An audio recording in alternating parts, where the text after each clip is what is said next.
I want to talk to you today about what I think is a relatively new way of looking at your experience, but maybe even more broadly than that, a new way of looking at reality itself. You all come to university, I suppose, to make your conceptions of reality more sophisticated. And you want to do that because you have to live in the world. And the more sophisticated your conceptions, the less likely you'll encounter tragic or harmful circumstances that you will be unable to deal with. It really matters if you know what you're thinking and you know how to think. Over the last 20 years, I would say, there's been a revolution in psychology. And the revolution has involved a transformation in the way that we look at the world. And that's what I want to talk to you about today. I entitled this talk, Reality and the Sacred. It's a strange title for a talk to modern people because we don't really understand what the sacred means unless we live within a worldview that's essentially, I wouldn't say archaic, but at least traditional. For modern, free-thinking, fundamentally liberal people, the idea of the sacred is anachronistic, or if not anachronistic, at least incomprehensible. So I want to start with a story from the Old Testament. There's a scene in the Old Testament when the ancient Hebrews are moving the Ark of the Covenant, and the Ark of the Covenant is a device that was manufactured in order to contain the Word of God. And there was a rule among the ancient Hebrews which was you were not to touch the Ark of the Covenant, no matter what. And there's a story in the Old Testament where the bearers of the Ark of the Covenant, they used to carry it. The bearers of the Ark of the Covenant trip, and a man reaches out to steady it, and when he touches it, God strikes him dead. And modern people look at a story like that, and the first thing they think is, that seems a little bit harsh on the part of God, given that the man was attempting to do something that he believed was good.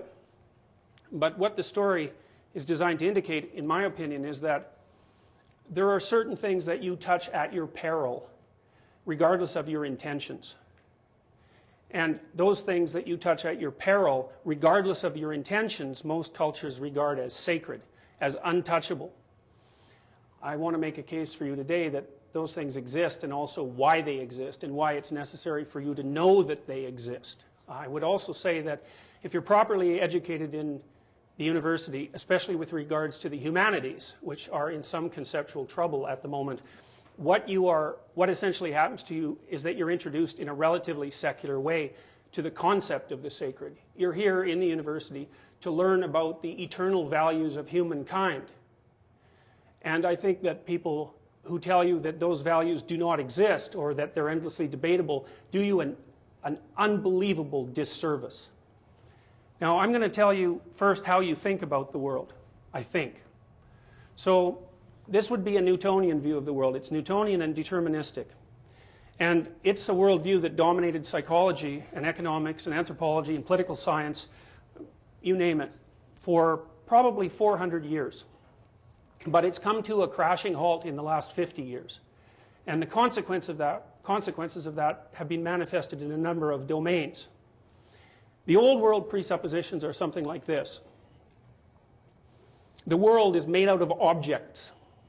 When you look at the world, you see the objects. There they are in front of you. As a consequence of seeing the objects, you think about what to do. And after you think about what to do in presence of the objects, you act. Now that seems self-evident, because when you look at the world, there the objects are. And it appears to you that you see them, and then you think about them, and then you act. But there's a real problem with that. First problem is, use half your brain to see, literally. Human visual cortex is a very large part of your brain. And the reason that the visual cortex is so large is that seeing is, as far as we can tell, actually impossible. Now, the fact that seeing, perception, is impossible wasn't discovered by psychologists, and it wasn't discovered by philosophers. It was discovered by people who were working on artificial intelligence and trying to make artificially intelligent machines. The presupposition of the people who were making intelligent machines was the hard part of interacting with the world is figuring out what to do once you see the objects. But it turned out that making machines that could see objects was impossible. And the reason for that is that boundaries between objects are not obvious. They're not obvious at all. In fact, it's very difficult to understand how it is that we separate things up at all. Now let me give you an example. So if you think about yourself, when you look in the mirror, you see yourself as an object. You see your eyes, you see your nose, you see your face, you see your body. And that's pretty much what you see when you look at other people. But that isn't all there is to you. In fact, that's hardly any of what there is to you. So you could say, for example, you exist at the level of the quantum particle. You can't perceive that. In fact, people didn't know that until 75 years ago. Above that level, you exist at an atomic level, and then a molecular level. And then you exist at the level of complex organs, and then the interactions between those organs. And then you. And then your family. And then the groups that your family belong to. And then the ecosystem that the groups of your, or that all your groups belong to. And so on and so forth, until what it is that you are can expand to encompass virtually anything. Now, when you look at yourself, you don't see that. You see yourself at a certain level of resolution. When you look at the world, you see yourself at a certain level of resolution.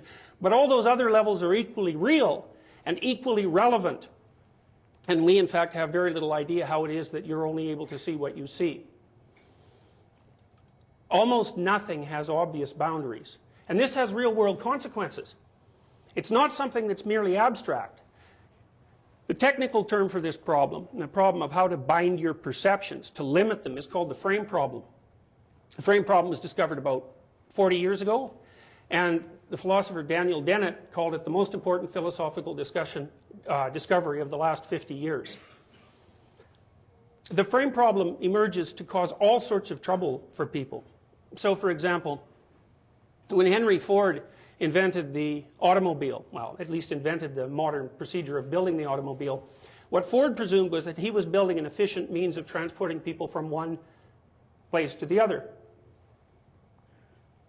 There were other unintended consequences of Ford's discovery. So, for example, Ford happened to be a great supporter of fascism. And the reason that he was a supporter of fascism was because he regarded the fascist political structure as a logical extension of the efficient methods that he'd used to assemble vehicles. So his mode of production was instantly manifested in a political philosophy. Furthermore, now, 2009, 100 years after the invention of the automobile, we've discovered some other things that the car was other than a place to move people from point A to point B. So, for example, it turns out that the automobile and the internal combustion engine are among the most effective technologies ever devised to transform the nature of the atmosphere and to heat up the world. Not only that, the car has completely transformed the nature of cities. And these were all unintended consequences of the fact that the car was far more than what people thought it was. And you can say that about any technological structure. No one knew what TV would do to the news, for example. No one knew what the internet would do to the music industry. Everything that you interact with is far more complicated than you see. The most ancient ideas we have about the nature of reality are predicated on a certain presupposition. And the presupposition is this. There's two fundamental modes of being that characterize reality. One is the absolute. And the absolute is the sum total of everything. So if you think about things in their most unbounded possible form, if you think of things in their infinite number of potential variations, you can think about that as one pole of reality.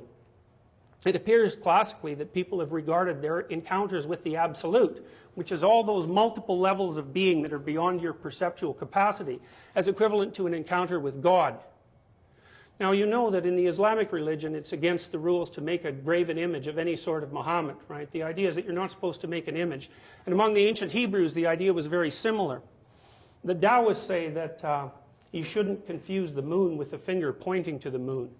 And what all that means is that the absolute is always something that transcends the finite frame that you place around your perceptions.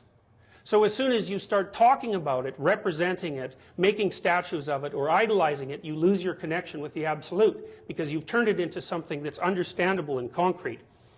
Part of the wisdom traditions that the world still maintains make the constant moral presupposition that you should always be aware of what it is that transcends both your understanding and your perceptions. And you should keep firmly in mind that that exists. Now, when people talk about God in the modern world, they tend to think about something that's more, has more the characteristics of a being. And I suppose that's where most of the debate about religious reality comes in. But the idea that there's an absolute that's outside of your perceptual capacity seems to be merely a statement of fact, especially given what we know now about the nature of perception, that the phenomena always transcends the manner in which you frame it. We've also come to understand that not only does reality have multiple levels of existence, but in order to perceive it, you have to stand inside multiple frames. This is a picture of a French city. It's a walled city. Now, the walls are there to keep the people in, and the walls are there to keep what isn't in the walls out. And so you can think about that as a protective structure. Now, I want to tell you how it is that you still inhabit a walled city, and exactly what that means. So, for example, you think about this room, and I'm going to tell you how it is that this room allows you to see what it is that you see. Now, when you're interacting with a computer, you actually don't interact with the computer. You interact with the keyboard and the screen. If the computer crashes, then you interact with the computer. And you find that, as a general rule, very annoying, because you don't really understand the computer very well, and you don't actually see how complex it is until it stops working. Most of the time when you're interacting with the world, you're doing things with the world. You're interacting with it in a way that produces some consequence that you want. And that means in part that your perceptions are always framed by what you want. And that's actually one of the reasons why the world isn't just made out of objects. The world is made out of things you use and things that get in your way. Now, you're always applying a frame like that to the world in order to simplify it enough so that you can understand it. And you're aided in this process by all sorts of processes you really don't notice. Because when you look at the world, you think, well, there are the objects. But there's 1,000 things going on before you make that judgment. So, we'll look at this room. When you walk in here, the room tells you what to do. The reason it tells you what to do is because all the seats are pointed in the same direction. They're all slanted in a particular way. When you walk in here and there's other people sitting, you can see that all their faces point to the front. People's faces point towards what interests them. The room is set up to make you face the front. The theory behind the room is that the thing that's interesting in the room is happening at the front. It's a theater. What's happening at the front is a drama, right? Because theater is there to promote and undergird drama. A lecture is a dramatic act. The room tells you what to do. So you don't have to think about what to do when you come into a room like this. You can just do it because the room tells you what to do. And then you can think, you can sit in here in relative comfort and listen to this lecture.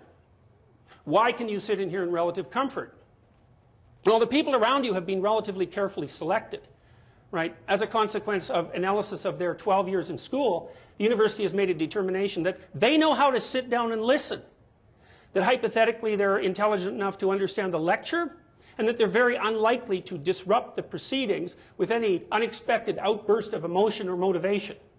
Now, if anybody broke one of those rules, you can be sure that your eyes would move very rapidly away from me and directly towards the person who was causing the trouble, because that would take center stage. Now, this room is actually supported by 1 million invisible processes. So, for example, while you're sitting in here, you don't have to worry about whether it's raining, because there's a roof, and you don't have to worry about whether the roof is going to fall in, because you make the presumption that the people who built the roof are competent. And the electricity works because the utility is run by people who are competent, so it's almost always on. Buildings hardly ever burn down. The electricity hardly ever fluctuates. There's thousands of people out there working as hard as they can diligently to make this environment constant enough so that you can ignore all the thousands of things that you're ignoring, so that you can concentrate well enough to attend to the few things that you are attending to while you're in this room. You're in a walled city. There's multiple walls, and those walls protect you from what's outside the walls. You can think about it this way. This is a Taoist image of reality. Now, people think about this as a metaphysical symbol. But it's not a metaphysical symbol. It's an unbelievably practical symbol. The Taoists believe that the world the reality, is made up essentially of chaos and order. Chaos is all those things you don't understand. So I would say that chaos is all those things that exist outside of your perceptual preconditions. Order is all the things you do understand and all the places you go where the things that you do produce the results that you intend. And the Taoists would say, everywhere you go is like that. Everywhere you go has things that you understand that are orderly and has things that you don't understand that are chaotic. And the chaotic things attract your attention because you already understand the orderly things. If something unexpected happens, your nervous system automatically reacts to it and orients you towards it. And sometimes that can be catastrophic. So this is an experience that some of you will have in the next 4 years. Undoubtedly, there's a number of you that want to go to medical school, or to graduate school, or to law school, or to business school. And a certain percentage of you will take the admission tests that will determine whether or not you're able to take that path. And a certain percentage of you will score below the 50th percentile on those tests. And that will mean you will not be going to those institutions. And when that happens, first of all, you'll shake and tremble when you open the envelope to find out your results. And second, if you haven't achieved the score that you expected that you achieve, your world will fall apart. And what that'll mean is that you descend from the domain of order into the domain of chaos. And that happens to people all the time. It happens to people when they develop an illness that's serious that they can't control. Because then their body stops becoming something they can predict and starts to become something that they can't predict. It happens to people when they're in an intimate relationship and they're betrayed. They assume fidelity and the person tells them that they've had an affair. That's chaos. That means you didn't know who that person was. The future you imagined no longer exists. Your perceptions of people are erroneous at some level of analysis that you don't understand. It's conceivable that you're naive beyond belief and that everything you believed about yourself and other people up to that point is false. And when a revelation occurs that knocks out one of the walls that supports you and you descend accidentally into chaos, you'll regard that as one of the worst experiences of your life. When that happens to you, your brain knows exactly what to do. It stops thinking about the future. It stops saving up resources for the future. It puts you in emergency preparation mode so that you're ready to do anything at the drop of a hat because you don't know what to do. So your body prepares to do everything. It shifts your cortisol levels up. It activates your left and right cortices.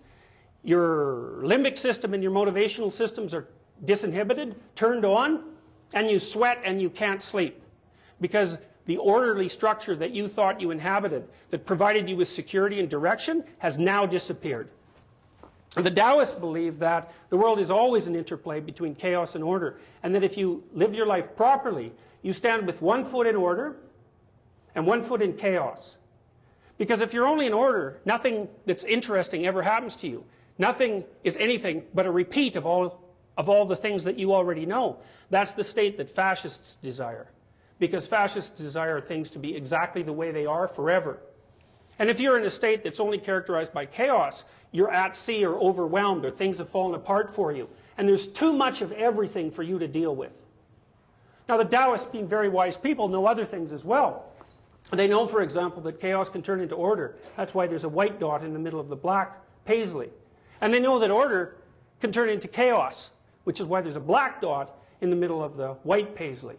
And the Taoists believe that a meaningful life, the optimally meaningful life, is to be found on the border between chaos and order.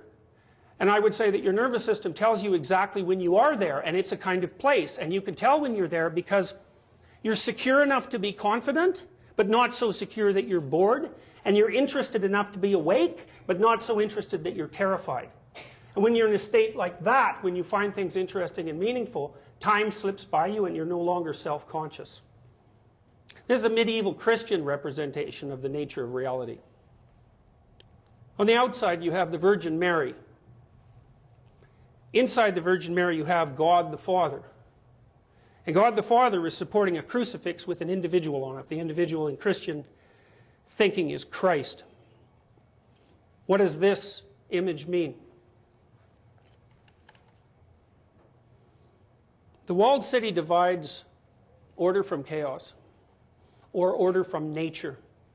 We think about nature as the thing that's outside of what we understand. That's Mother Nature. Mother Nature gives birth to all things. That's the idea that's expressed in this image. So the Virgin Mary is standing for Mother Nature. Out of Mother Nature arises order and tradition. That's true for primates like chimpanzees as much as it's true for us. Any social animals that are grouped together have to form an orderly structure that they can inhabit together, that defines their boundaries and their goals, because otherwise they fight each other to the death. So in the state of untrammeled nature, as Hobbes pointed out, it's every man for himself. And without the order that tradition brings, there's nothing but chaos. And chaos is murderous and unproductive. Well, there's a problem with order. If you look at the history of the 20th century, it's a toss-up whether Mother Nature has been harder on us or whether our governmental traditions have been harder on us. You know, of course, that the dictatorship of Hitler killed 6 million Jews, 120 million people in the Second World War. You may not know that the Stalinist dictatorships in the Soviet Union killed an estimated 60 million people in internal repression, not counting those people who died in the Second World War. And the internal repression that characterized Mao's communist China killed 100 million people. And so the problem with tradition is that sometimes it's a wise king, and sometimes it's a king that eats its own sons, which means that although we need tradition to guide us and to structure even the manner in which we perceive the world, our traditions can become archaic and outdated and cruel and inhuman. And as a consequence, they can pose a worse threat to us than chaos itself. Nature, or chaos, is exactly the same dichotomous structure. The figure on the left is a Medusa, or a Gorgon. If you look at a Medusa, as you probably already know, you turn to stone. The reason you turn to stone is because when you look upon nature or chaos without your normal veils, it paralyzes you physiologically. Just like a prey animal like a rabbit is terrified if it sees a wolf. For millions of years, human beings were prey animals. We were probably prey animals for large reptiles, which accounts, for example, for the reason that it appears that primates like us are naturally afraid of predatory reptiles. If you're in the presence of something that violates your assumptions of safety, you'll freeze. You freeze so that the thing that might eat you can't see you. And that's what turns you to stone.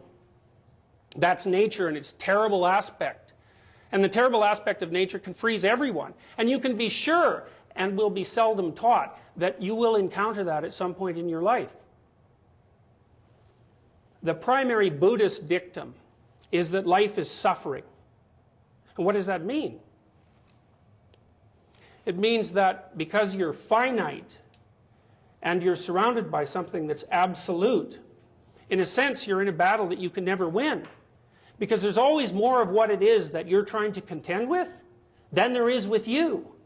And worse than that, and it's for this reason that tyrannies can't last, is that the thing that you're contending with isn't even static.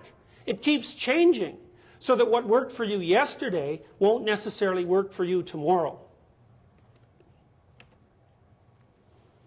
This is an alchemical version of the Taoist yin and yang symbol, and basically it says something that's more sophisticated and complex. It says that the world's made up of chaos and order, things that you can predict and understand and things that you can't predict and can't understand. And inside the order there's some chaos, and inside that chaos there's some order, and inside that order there's some chaos, and so on and so forth. And equally the case for order.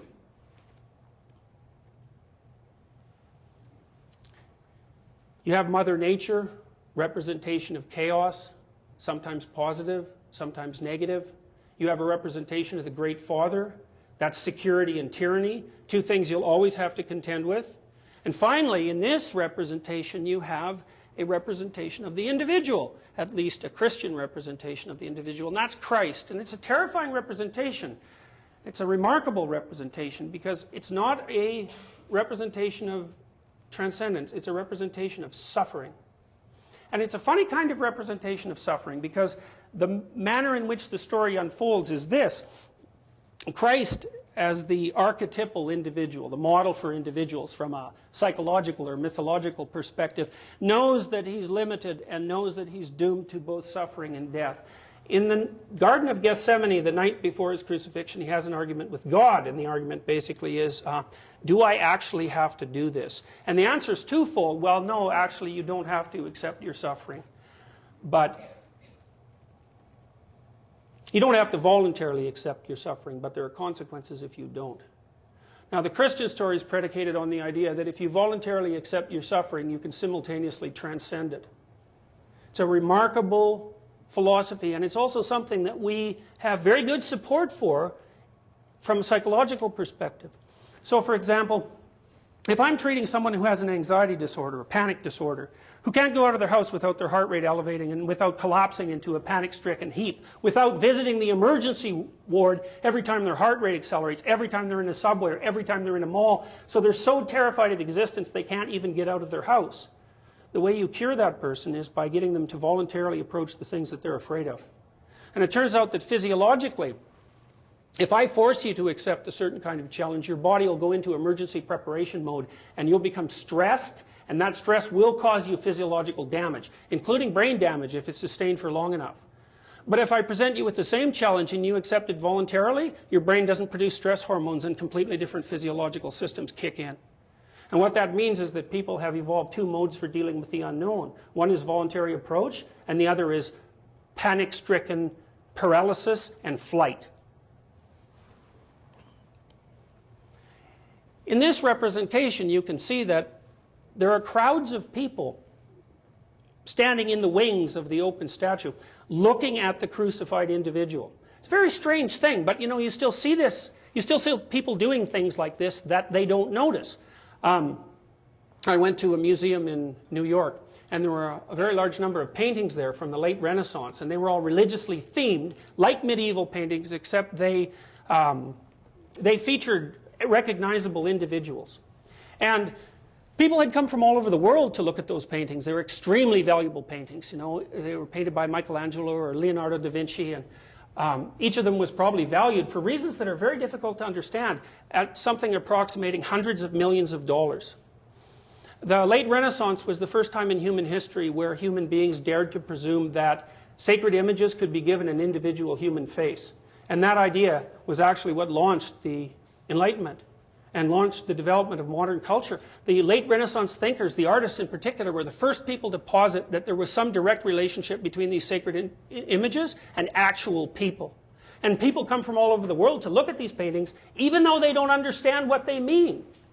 I want to show you some images that describe how the idea of the suffering individual developed and what that means. The first thing I want to show you is this picture of St. George and the Dragon. Now, the main street that runs through the university is named after St. George, right? This is a very old image. The oldest story we know, which is a Mesopotamian creation myth, features a god who confronts a reptilian monster and makes the world as a consequence of the conflict.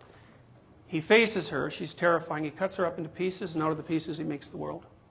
Now the Mesopotamians, 5,000 years ago, were trying to figure out what the nature of individuality was and what the nature of consciousness was. And their presupposition, which was dramatized, because these people told stories, they didn't think the way we think in explicit, philosophical, logical, with philosophical processes. They thought in stories, which is a natural way for people to think. They came to the conclusion that the object of their ultimate worship was the God who confronted the dragon of chaos, cut it into pieces, and made the world. And that idea has echoed down through the ages. It's an idea that human beings have never lost. Now this idea is very interesting. So you see the castle in the background. Now we already know what the castle stands for. The castle stands for order. And it's a multi-walled castle because everyone's protected by multiple walls. But those walls are constantly breached. Now young people, especially modern young people, are often very cynical about the traditions that they inhabit. They're cynical about them because they see the fact that the world is theoretically devolving into some kind of environmental catastrophe. And they're cynical because there's still war and because there's still hunger. They're cynical because often the people who are teaching them the traditions don't seem to believe in them themselves. And it's very easy for young people to look at the traditions that were and to notice the breaks. But the truth of the matter is that throughout human history, tradition has always been anachronistic and out of date. And what you see in images of St. George and the dragon is that the dragon's always breached the walls, which means that tradition is always under attack from chaos. Well, of course it is, because the future is different than the past.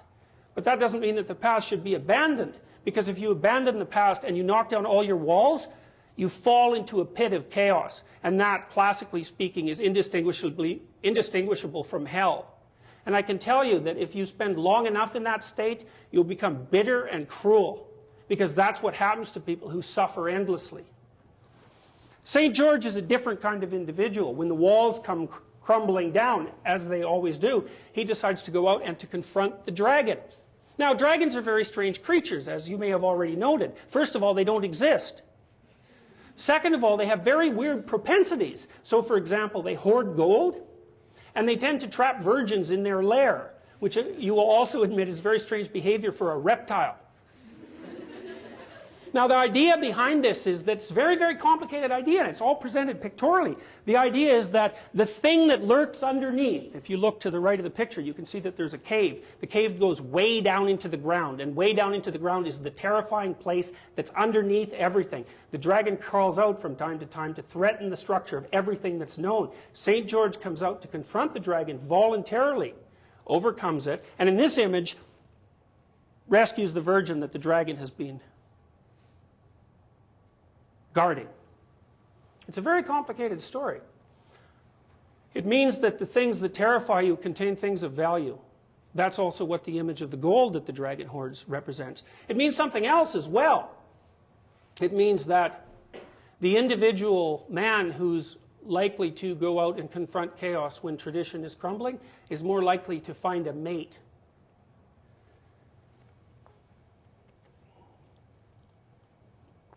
This is Jonah. Jonah had a very weird experience. He was swallowed by a whale. That's a very strange whale, as you might well note. It's a medieval whale, and of course medieval people didn't really know what whales were, and so they were guessing what a whale was. And so a whale for a medieval person would have been a big fish. It would have been a squid. It would have been some monstrous thing like a shark that lurks in the deep, because they weren't able to segregate all those things out biologically. Their powers of collective observation weren't that good. So the whale for them was what lurks underneath in the darkness, right? And the idea with Jonah was that now and then what lurks underneath in the darkness rises up to swallow you. But if your attitude is proper, then you can come back out the other side changed. Now that's a story of redemption. So for example, imagine that you were in a bad relationship. And maybe you weren't that happy about it, but you know, it was better than no relationship at all. And then the person that you were in a relationship betrayed you. And maybe they did that because you actually weren't that happy with the relationship anyways. Maybe they did that because you were a little bit naive. Or maybe they did that because you were a little bit too easy to get along with, and as a consequence, a little bit on the boring side. And so when they first leave you, it's a catastrophe because your world falls apart. But when your world falls apart, you're somewhere new. And it's possible to learn something new in that place. So you might learn, for example, that you should be a little sharper the next time that you go out with someone.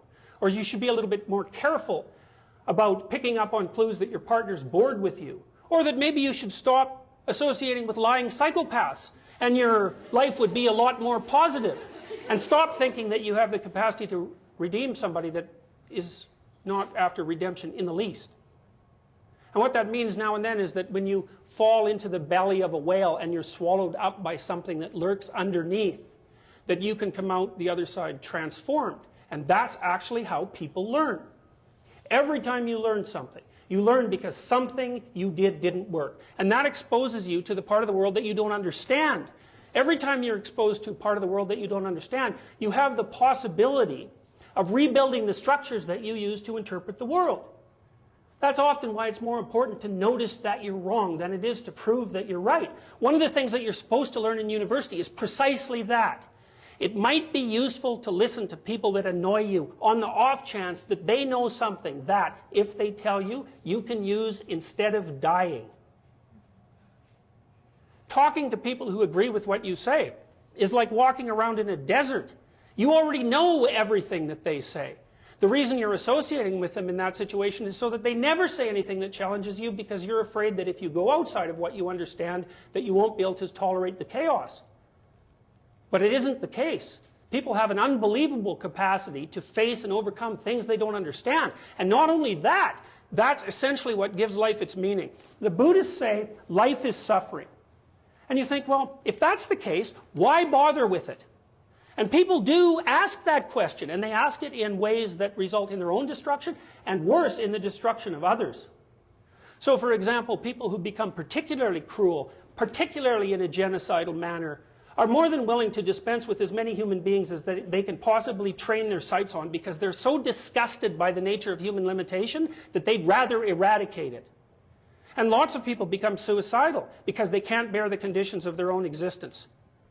And suffering is real, and it's inescapable. So the question is, what do you do about it? You notice in your own life, and you can do this by watching your own life. Now, I often ask my clients to do this. Say, look, watch your life for a week. And pretend you don't know who you are, because you don't know who you are at all. What you understand most about yourself are the arbitrary presuppositions that you use to hem yourself in. And you act as if those presuppositions are true, so that the revelation of the full nature of your character won't terrify you. People hide in their own boxes, and it's not surprising, but it's not a good idea, because life is too hard to hide in a box. You can't manage it if you do that. If you watch yourself for a week, you'll see certain things. You'll see some of the time that you're resentful and annoyed. And those are times when you're either taking advantage of yourself or you're thinking improperly. Some of the time you'll be bored, in which case you're either undisciplined or you're probably pursuing something you don't want to pursue. And some of the time you'll actually be engaged in life. And the times that you're engaged in life, you won't notice that you're there. Right? The distinction between subject and object disappears when you're engaged in something that you find meaningful. The purpose of life, as far as I can tell from studying mythology and from studying psychology for decades, is to find a mode of being that's so meaningful that the fact that life is suffering is no longer relevant. Or maybe that it's even acceptable. And I would say as well that people know when they're doing that. You know when you're doing that in part because you're no longer resentful. You think, geez, I could do this forever. Right? There's a timelessness that's associated with that state of being. From a mythological perspective, that's equivalent to brief habitation of the kingdom of God. That's the place where you are that's so meaningful that it enables you to bear the harsh preconditions of life without becoming resentful, bitter, or cruel. And there's nothing that you can pursue in your life that will be half as useful as that. Your nervous system, being an evolved structure, is evolved for a universe that is composed of the interaction between chaos and order. Those are the most fundamental constants that we know. They transcend the mere perception of objects. Everywhere you go is chaos and order. Traditional Chinese doctors go into people's houses to diagnose why it is that someone in that house is suffering. And they walk in and they think, there's too much order here. I've been in houses like that. That's a house where all the furniture is covered with plastic. That's a house where if you put a glass on a wooden table, the mistress of the house runs over with the coaster, slips it under immediately, and gives you a dirty look. That's a place where the children never play in the living room. That's a place where the lines in the carpet are vacuumed so precisely that they're actually parallel. That's a place where there's so much order that no one can survive because the person who runs the house is a tyrant. And that anyone who's sick in that house is sick because they're suffering from an excess of order. And then you can walk into a house that's completely different, and you can even see this in your own room if you want. Everything's in complete disarray. You can't even look at that place. You're sick the moment you cross the threshold, because everywhere you look, there's parts of untransformed chaos yelling to you, do something about this, loser. If you walk into your study, and you have a stack of papers in the midst of which is buried your homework, you'll notice that you have a very tough time looking at that stack of papers. And the reason for that is that the stack of papers that you're ignoring, that's aging and causing you more trouble with each passing day, is a porthole into order through which chaos is flowing. And if you ignore that long enough, the chaos will flow through that portal and take over your room and then take over your life. And you might think, well, that's a very strange way of looking at things. And I suppose it is. But just as an experiment to see whether or not this is true, try not paying your taxes for 10 years and see what happens. This is an old representation, right? Atlas with the world. Well, it's a representation that says that that's the proper way to live, right? That the way that you live properly so that you can withstand the nature of your own being is to pick up a load that's heavy enough so that if you carry it, you have some self-respect. That's a very weird idea because it's frequently the case that people do everything they can to lighten their load. But the problem with carrying a light load is that then you have nothing that's useful to do. And if you have nothing useful to do, all you have around you, unless you're extremely fortunate, and that will only be the case for very short periods of time, is meaningless suffering. And there's nothing worse for your soul than meaningless suffering. If you look around, you see the people that you respect, and I don't mean that you think about respecting, I mean the ones that your gut, your whole being, your embodied being tells you to respect. You'll see that it's always people who've picked up something heavy and are carrying it successfully. You think, now that's what it means to be a human being. And when you see that, you can think, well, perhaps life is worthwhile, despite the fact that the essential nature of reality is suffering. There's an old Jewish idea, and the idea is that man and God are, in a sense, twins. It's a very strange idea, but it seems to hinge on something like this. The classic attributes of God, these are the attributes of the absolute, are omniscience, omnipotence, and omnipresence. Do anything, be anything. Can't translate the other one momentarily. There's a question that goes along with that. What is a being that's characterized by the absolute attributes of God lack? And the answer to that is limitation. And that's an unbelievably interesting idea. And the reason it's so interesting is because one of the things that modern psychology is increasingly telling us is that without the limitation that a creature like us, with the structure of our consciousness, brings to bear on the world, there's no reality. That what reality is an emergent consequence of the interaction between something that's painfully limited, like us, and whatever the absolute is, which is something that is completely without borders. And what that implies, in a sense, is that without limitation, there's no being. With limitation, there's suffering. Without suffering, then, there's no being.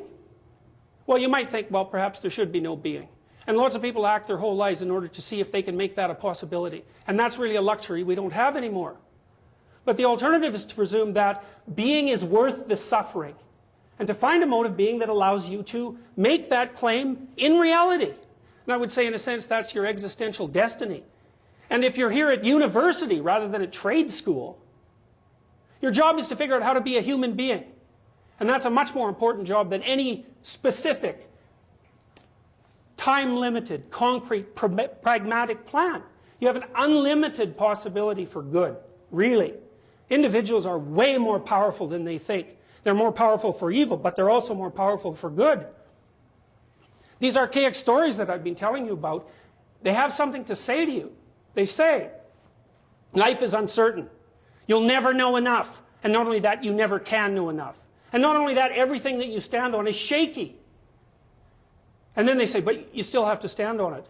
And while you're standing on it, you have to improve it.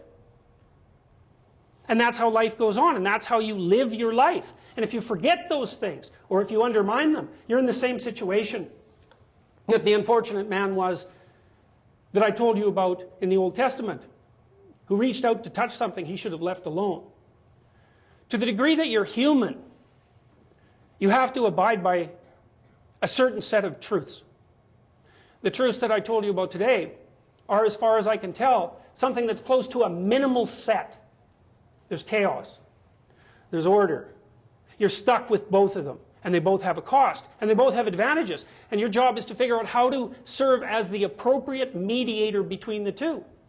And you can tell when you're doing that, because when you're doing that, the dismal circumstances of your life manifest themselves to you as eminently acceptable.